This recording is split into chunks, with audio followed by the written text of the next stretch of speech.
There is a wall in that base with 40 photographs on it. I had walked past it a dozen times and taken it for a memorial.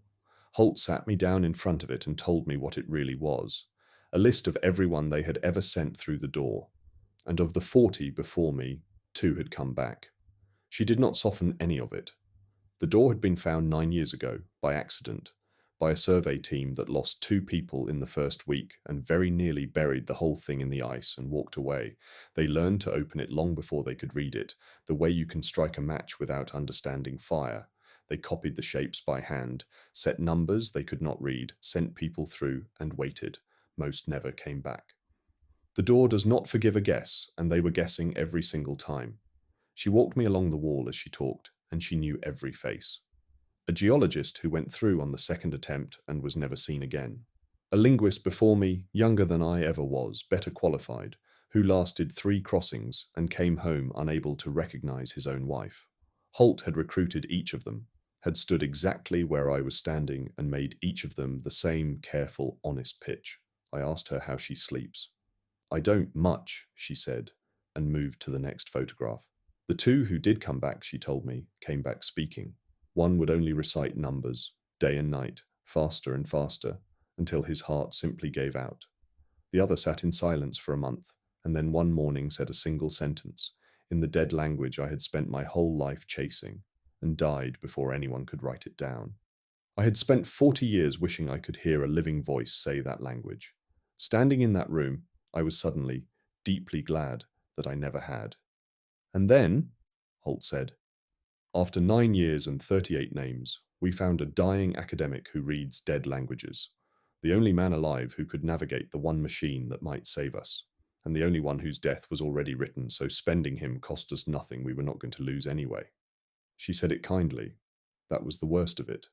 She meant it as honesty, one professional to another, a courtesy. I was the perfect tool.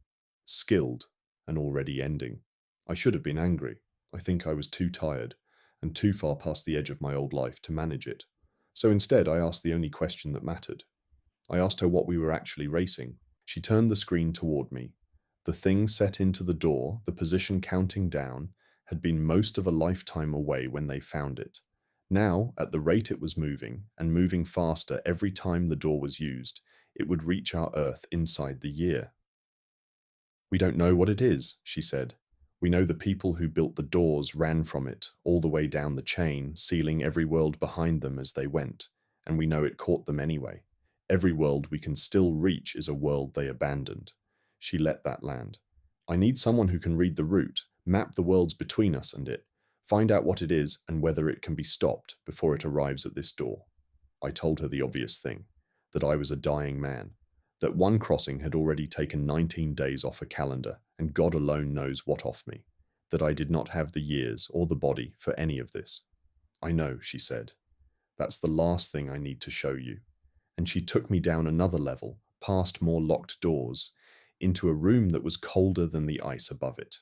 There were tanks, tall ones, lit from inside, full of a pale, slow-moving fluid. And in the nearest one, suspended, perfect, was a body.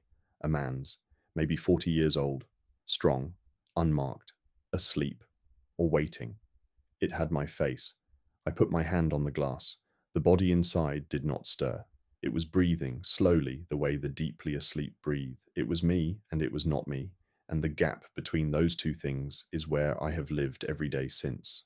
I made myself look down the row, past the tank that wore my face. There were others, not many, but more than one, and not all of them empty. I did not ask whose faces those were. I think even then, I already knew. Everyone Holt needs badly enough, she keeps a spare of, down here in the cold, breathing slowly, waiting its turn. "The door does not just take you across," Holt said very quietly behind me. "It can take a man out of one body and carry him into another.